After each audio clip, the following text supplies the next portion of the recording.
Ladies and gentlemen, boys and girls, children of all ages, it is WrestleMania Sunday, and we are here to give you the down and dirty shotgun version of what we just experienced from the ground to the top. No intro, we ain't got time for none of that hot mess. But obviously, we got to pay homage to what James is smoking and drinking, so get that in.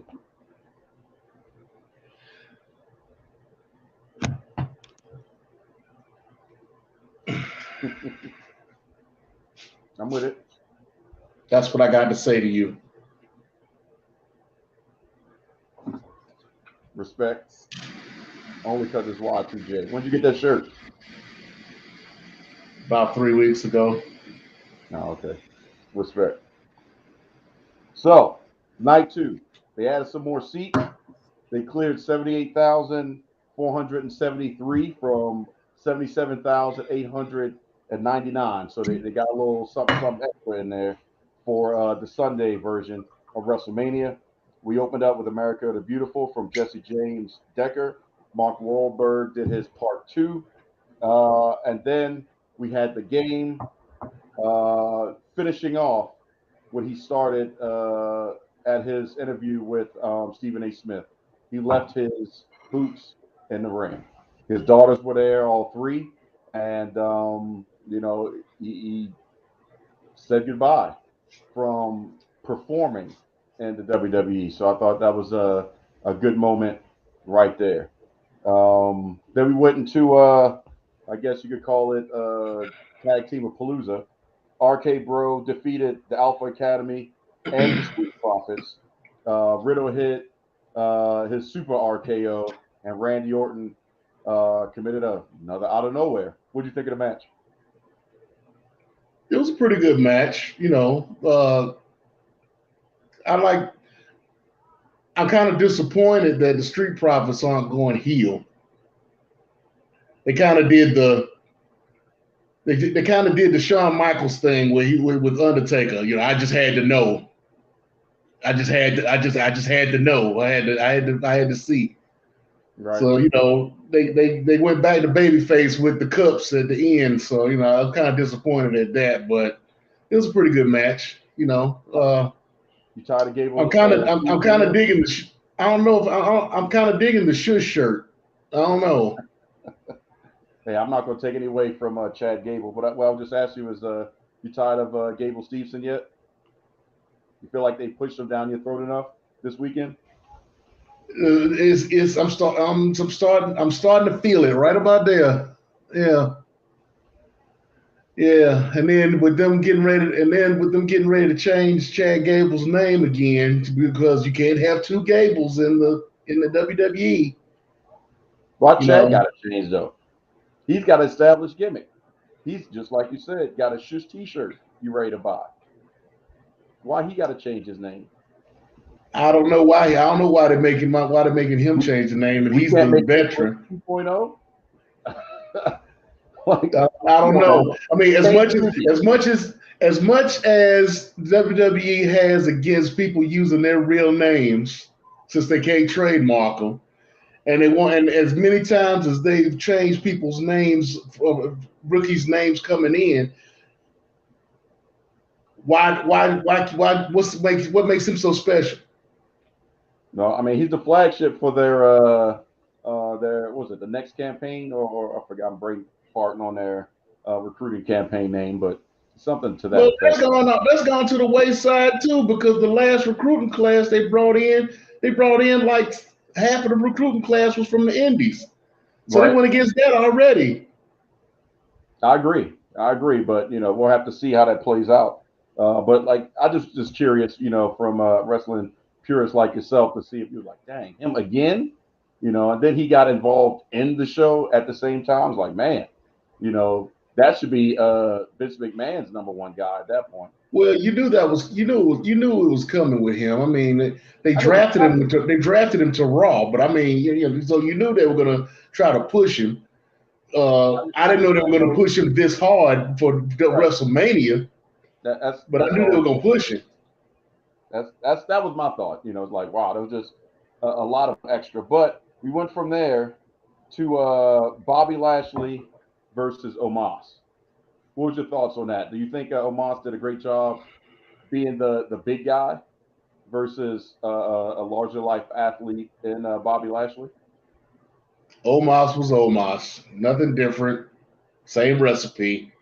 He didn't come with a different move. He just played the foil for Bobby Lashley for Bobby Lashley to have his comeback and try to get back into the title picture. So yeah, I mean, Omos did what he did, took his L as he should, and we'll just see what happens with him from now on, where he goes from here. What do you see? Maybe he'll be somebody else's bodyguard. I don't know. Is that like what do you see him going? Because I mean, I don't see him going anywhere.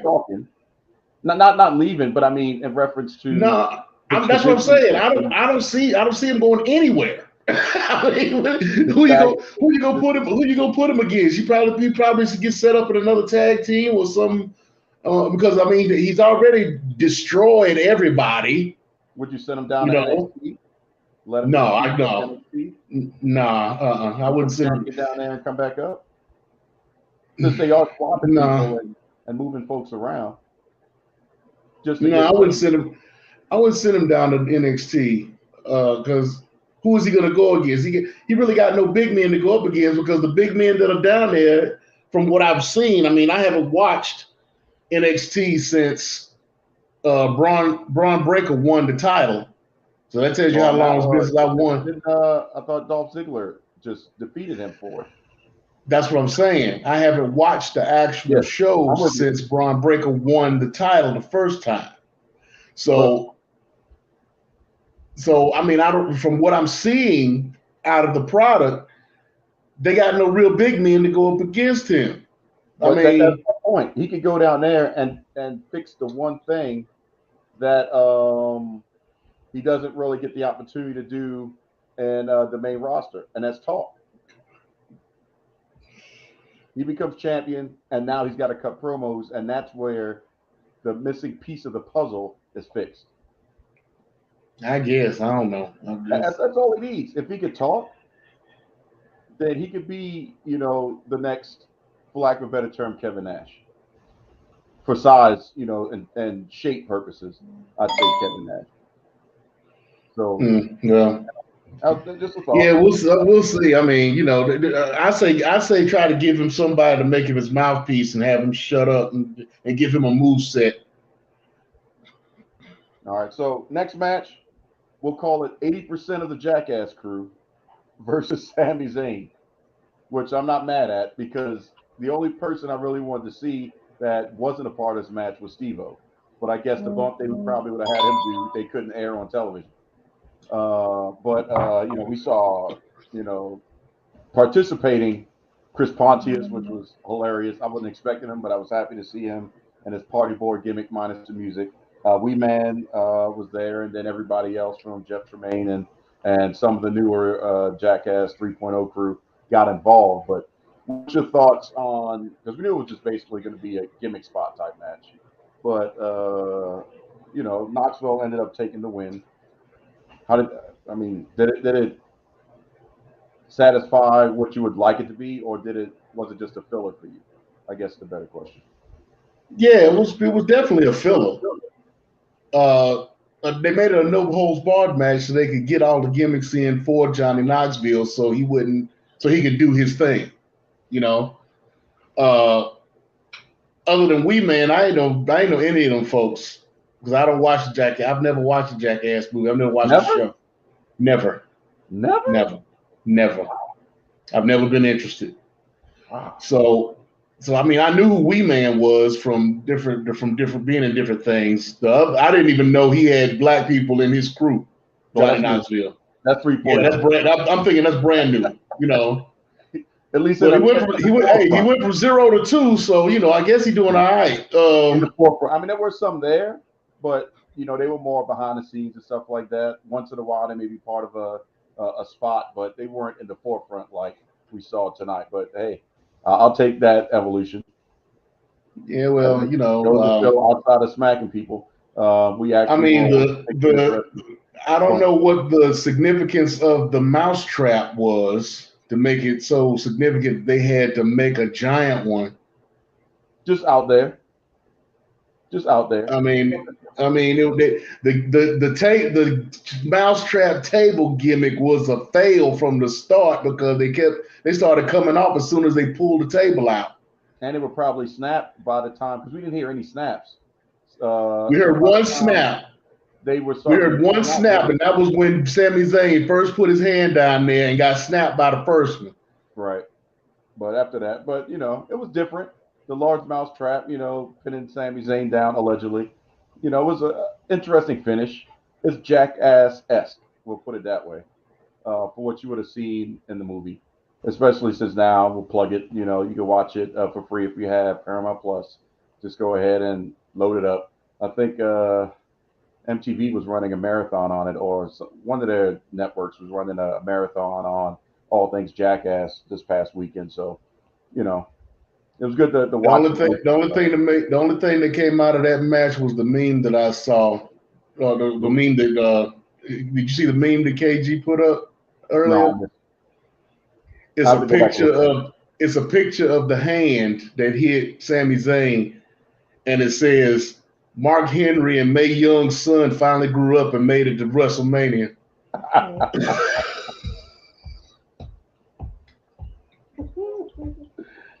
Yup. Yeah, that's a winner for sure. All right, then we had continuing on with Tag Team of Palooza, the Fatal Four Way for the women. Naomi and Sasha Banks versus Liv Morgan and Rhea Ripley, Shayna Baszler and Natalia, all competing to go against and beat the women's tag team champions. Which I'm not going to lie to you, wasn't even realizing that was still a thing. With Queen Zelina and Carmella being the current women's champion. Now we have new ones being Naomi and Sasha Banks. Should have been on Saturday. Charlotte and Ronda should have been in place of that match. That's my opinion. You tell me if you agree or disagree.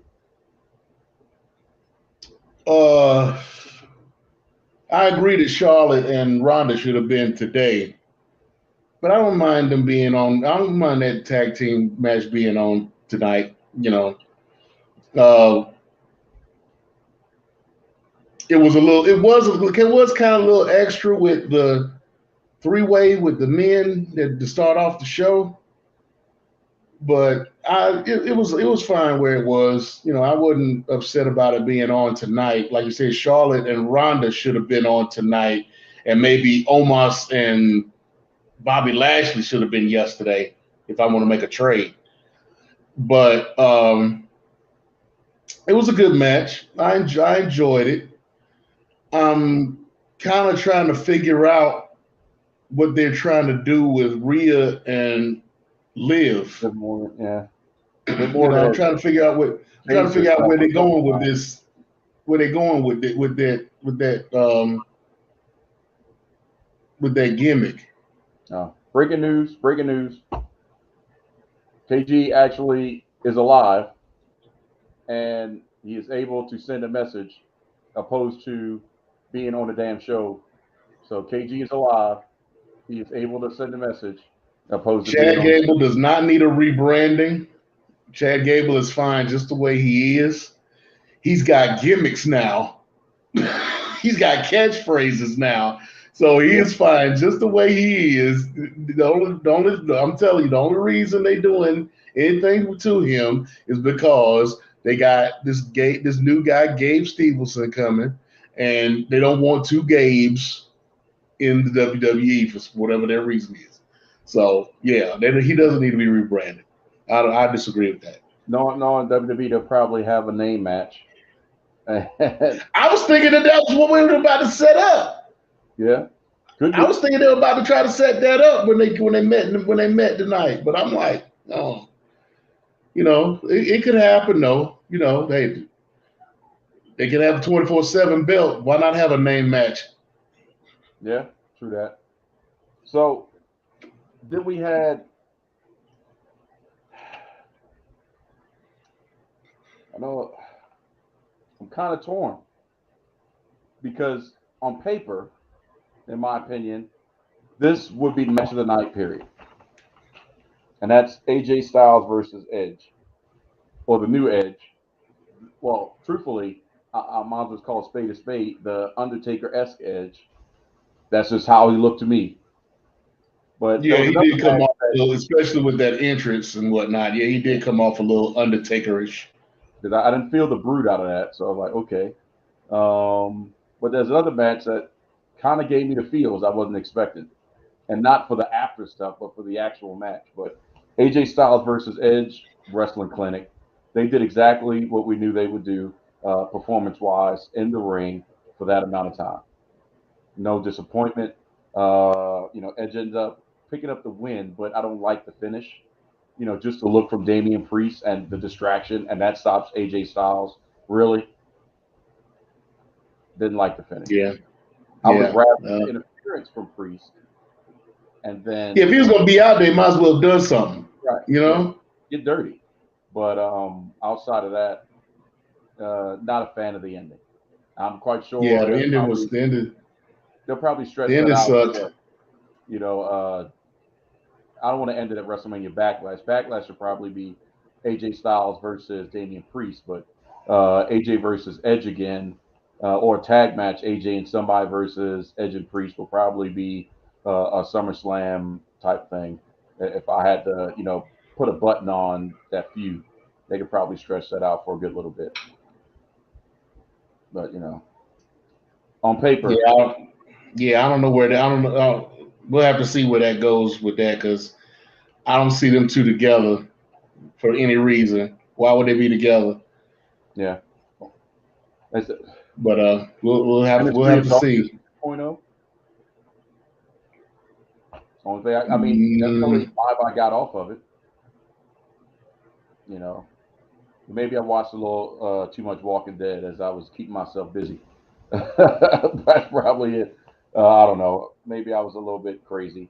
Apparently, what was brought to my attention by the wife was Sheamus versus the New Day was bumped last night, so that didn't happen because of time constraints, which doesn't matter considering that you had 80 million daggone vignettes playing throughout the course of the night that you could have cut the oh, vignette. well, you know what? You know what? I just remember something before we go into that match.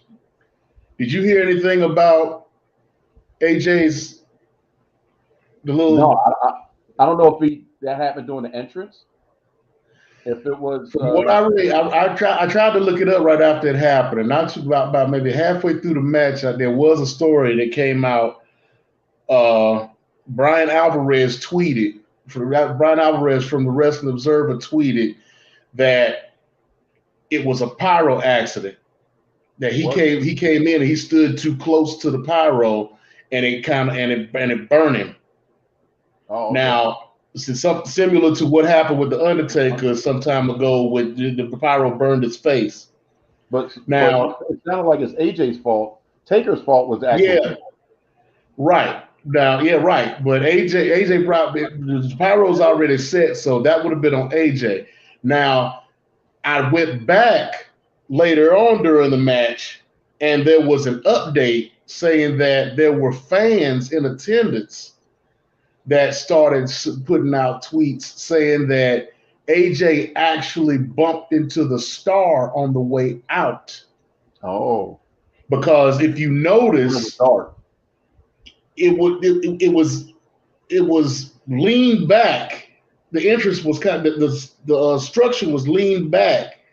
So depending on how close you came, that turn you made, you could have bumped into it. As a matter of fact, if you notice when Stone Cold and when Undertaker went out, how Hmm. close their head was to the top of the Right. star, there was like, yeah, in the dark, you can kind of turn that too close and run into it. And so that's what the fans were saying that happened, that he ran into the star on the way out, bumped his face, and that's what happened. So Okay. there are two stories. Who knows which one is the truth?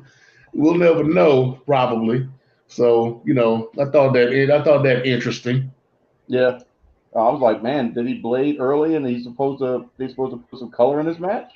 and it's when he did his Man, that's a weird place to blade if you're gonna blade. well, it depends on the spot though. And that was my initial thought. I was like, well, when he put the hands up, he probably brushed against his face, and then it just started bleeding before its time. Because that could have been, whipped into the ring post. He hits the ring post, and then that's where some of the blood. I don't know. It is a weird place to blade, but it just depends on how much blood they want to control with it being WrestleMania. Plus, Vince don't blade. Vince don't like blood. Yeah, it's So not like color in that wall. Vince likes the color. The problem is he can't do it because Peacock says so. And even Randy got some blood, got some color tonight. Yeah, shoot, Knoxville got some color. Well, Knoxville had a reason to get color. Yeah. Randy didn't. Randy not so much. But I want to know why Knoxville had to keep the glasses on. I mean, the movie's done. What else is he filming? Something else that he can't get something in his eyes? I'm trying. I don't know. That made no sense to me, considering that he didn't have glasses during the Royal Rumble. And then that almost spot where Bobby Lashley hit the back of his head on the ring post. Yeah. Didn't he do that before? And then he hit his head on the back of it was somebody that hit his head on the back of a ring post and cut and busted the back of his head open. I'm trying to remember who it was. That was Lashley. Yeah. Yeah. Okay. Too much momentum. Yeah. I want to say I'm not 100% positive. I thought it was in a match with Brock, but I could be mistaken. But yeah, he's hit that when it wasn't that large. It was a smaller one. The ring post. But either way, yeah, I was thankful that he didn't get knocked out or concussed. Yeah, I mean, he must not have hit that hard, but just the fact that he did it, he done it before, that's kind of, But I was trying to think. I was like, was it Lashley that did that happened to before? I couldn't remember. So yeah. Breaking news. KG apparently is still up. He ain't on the show, but he's still up. Don't know what the hell he's doing, but he's still up. He could be on the show though. Breaking news. What did he say? What was the first one? I don't know what he said. I can't read that. He was agreeing with you about him hitting his head on the set. AJ. Oh. So, as I was saying, it was bumped last night. And that was the New Day versus Sheamus and Rich Holland. All rights, considering what happened to Big E, I thought that the New Day would go over. But apparently somebody else thought different because it seems like the only storyline that they're building is your boy Butch. Yeah. I don't like what they're doing with him right now. I did not like that. I did not like that at all. I mean, this is my first time seeing him since he turned, he became Butch, and I'm like, what in the world are they doing? What's the point? I mean, first they got him dressed up like a Peaky Blinder. Then he's going around here all out of control and like a rabid pit bull or whatever. I'm like, like a rabid dog or whatever. I'm like, what the hell? What's the purpose? What's the point? I said it. It just seems like they're building a storyline up for Butch to do what? I don't know. Is it for him to turn on Sheamus? He stopped playing me, bro. Oh, snap. Look who decided to moderately join the second day of the most important thing that we worked 12 months for. Stop playing me, bro. I told you what I had to do. I told you what I was doing. You made it. Why you gotta play me like that? Like I'm not even watching. Like I'm not being the big brother, the big eye in the sky. Why you playing me like that, Slim? No, you need to thank James because I was locked in for the 10-minute special, but I'm being nice and giving him at least till 30 minutes. I was going to do 10 minutes. Well, I don't let me hold you up. I mean, I'm just saying. But don't come at me like that, bro. You know I had things to do, man. I got things to do. But you guys are doing an excellent job. One job, one weekend. Tell him, James. One weekend, one job. Yeah, but I got a little bit more going on. 12:23 at night, one weekend, one job. Keep me out of that. I told him what was up, KG. Keep me out of this. This is what I'm saying to him right here. I'm I ain't got nothing else to say. I'm trying to get work done. But at least you made it. Now you can say you made it. We almost done though, because we got 5 minutes. That's fine. Let's wrap it. Wrap that shit up, B. Now you want to wrap it up. You ain't been here. No. Let me say this. I think this is the first time. 3 more minutes. Okay, wait, hold on. Give me 30 seconds. This is the first time that they've been doing 2 nights for WrestleMania that night 2 was just as good as night 1. And night 1 I ain't saying much. But I mean, the whole pay-per-view was good. It had some dull spots, and the boss BJ actually watched most of it till he fell asleep. And we were talking throughout it. He really enjoyed the Johnny Knoxville, Sami Zayn. He marked out for that. And I wish he was up to talk about that. But for the most part, it was a pretty good night. No complaints from me. But man, I didn't want it to end. I didn't want that Brock and Roman Reigns drink to end, but y'all discussed that. But that's just me. That could have went on for like 6 hours. That was it. Well, yeah. I guess we're gonna talk about Austin Theory and all that other stuff because he jumped straight to the Brock Lesnar match. Well, no, I was just saying, give me 30 seconds. That's all I wanted. He was just giving his synopsis. We can talk about it. Well, Austin Theory wrestled Pat McAfee, and that's about it. So Roman Reigns and Brock Lesnar. Roman? No, bro. You got to talk about McMahon jumping in the ring and wrestling for the first time in 10 years. Well, talk about it. You here now? The old man actually looked pretty goddamn good for 75 million years old. But he still can't take a stunner. No, he cannot. That was a bad spot for him. That was the worst. I'm like, come on, why? Wait, and then Austin couldn't even hold back his laughter on it. Like, I'm like, damn, this motherfucker still can't take a damn stunner.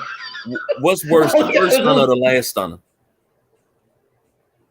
The first stunner on who? The first stunner on Vince ever. The first stunner on Vince ever. Or the last stunner of the night. Which one was worse?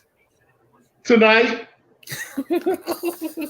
Tonight, definitely. No question, no questioning. Tonight was the worst stunner ever. I've never seen anybody take a stunner worse than Vince McMahon, and he bested himself tonight. That was dead horrible. That was, in the words of Charles Barkley, that was terrible. Okay, I'm done. I'm done interrupting. Go ahead. No, y'all going to talk about Roman Reigns and Brock Lesnar. You now have 1 minute and 53, 52, 51. I say what I had to say, James. Why is he being an ass? Because I'm there. I'm shutting this shit down in 60 seconds. Talk about it. I think he's mad at me. Oh, I'm pissed. I think he is too. He's still salty from last night. I'm not. I saw Stone Cold. He's still butthurt from last night. I saw Stone Cold for a 5-minute segment. Go ahead and talk. I think the Roman Reigns Brock Lesnar match was bullshit. I think it was a bullshit match. It was a Brock Lesnar match, and Brock Lesnar just happened to lose. I think it was a bad ending to the whole shit. Myself, it was a bad ending to the whole thing. I was expecting Brock to win. They gave the win to Roman. Whatever they're gonna do with it now, I have no clue. And the whole week, the whole 2 days was just pretty much bullshit to me. Best match of the whole weekend to me was Becky and Bianca. Not my opinion. And so it wasn't even the main event. It could have been. Should have been. But I understand, it should have been main event in this instance of night 2. And then, but again, it was all the billing. So, I mean, it is what it is. But the finish, it just happened all of a sudden. and then boom, there you go. That was, I mean, what? Spears, Superman punches, suplex. German suplexes, and one F5. Better than Brock versus Goldberg. That's a Brock Lesnar match. I'm surprised it lasted as long as it did. Yep. So the entrances were more interesting than the match to me. I would rather seen Roman Reigns' match. Excuse me, on level of Roman Reigns, where he was doing a lot more trash talking, and just really grinding into Brock, and then Brock would have came out and looked like he was going to win, and then Roman Reigns finished him. Would have been a little bit more believable. Excuse me, but yeah, well, we'll see what happens tomorrow night. I guess see where they take this. They can write a lot of things tomorrow night, or they could just continue things and try to rebook and set up the pay-per-view coming up. Excuse me. So we'll see how it plays out. But you got any final thoughts, James?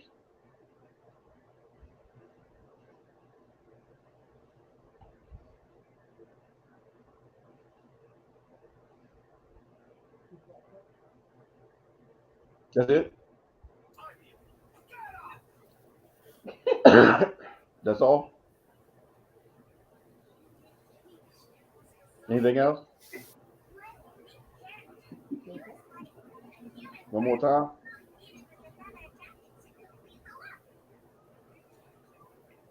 Maybe one day you'll tell us what YFG is. But I was waiting for you to realize that you're doing it YFG and not GFY. That's why I was going both directions. Well, we know you go both ways, but I'm just saying you was going YFG. No, you go both ways. Wow. I don't know what you talked about there, sir. You might have to put a pause on that one. And I'm only repeating what you said. You go both ways. Now you will talk about things that I said. Okay, all right. Like that. You go both. You the one burning the candles at both ends. Talk about that body slam. Pitching and catching. Talk about that body slam since you talking about things I said apparently. I don't know nothing about no body slam. Now you don't know about that. You talking about Hulk Hogan's? You talking about Hulk Hogan body slamming Andre the Giant for the 1,000th time? YFG. Since we talking about WrestleMania. YFG. KG, since you're actually here, you got something to say other than YFG? No, I'm great pay-per-view. Can't wait. I actually looking forward to Monday. So hey, Raw be pretty daggone good. We got some Craig of the Creek up in there, all that stuff. Well, YFG to you too, James. Mm-hmm. Well, that is our Spitfire show out of nowhere. Me, Craig, YFG boy over here, and big guy KG are gonna sign off and think about what could be on the busiest and most extravagant and craziest Monday night of the year for tomorrow night's Monday Night Raw, and then we'll see if SmackDown can actually dial some things in if Roman Reigns doesn't show up on Monday Night Raw. So that's up in the air. But I wouldn't be surprised if we get one more insert of Stone Cold Steve Austin on Monday Night Raw. I don't know. Go see Ring of Honor Super Card of Honor and see what a real pay-per-view looks like. Yeah, I heard there was a little suplex machine, chokeout machine that kind of appeared in that, right? Oh yeah, Samoa Joe is back in Ring of Honor. AEW. That too. So it'd be interesting to see how he splits his time and what Tony Khan plans on doing with that. And well, let me ask you this before we go: do you think the Briscoes are really out after losing to FTR with all that buzz and hype about them two coming together? Like we're just not going to see the Briscoes in AEW or Ring of Honor? whoever this asshole is in Warner Media that's keeping that's butthurt over something he said 10 years ago is keeping them from getting signed with AEW. And I don't know if they're gonna sign them back with Ring of Honor. They took the belts from everybody that didn't have a contract because all the belts pretty much changed hands. Mm-hmm. I don't know. I don't know where they're going. I don't know where they're going with it, but I like the Briscoes in the independents because they can go belt collecting. Right now, they just got the GCW tag team titles back. Mm-hmm. And they have the House of Glory tag team titles now. So I see them going to PWG, maybe collecting those belts at some point. Maybe going back to Japan at some point, and maybe getting the IWGP belts, maybe getting those back. So I mean, because they've had them once already. So I mean, there's plenty for them to do without being signed to a contract. So all that would do was all they just being signed with AEW would just hold them down. So let them go collecting everywhere else for a while and see what happens. Sounds good. I was just curious about that since you brought up ROH. So I guess we'll say, I don't know. Are you going to say your line? If I say diversify your bonds, are you going to say your line or are you going to YFG it? I don't know. Roll the dice. See what happens. Diversify your bonds. I knew it. I got Konnichiwa, bitches.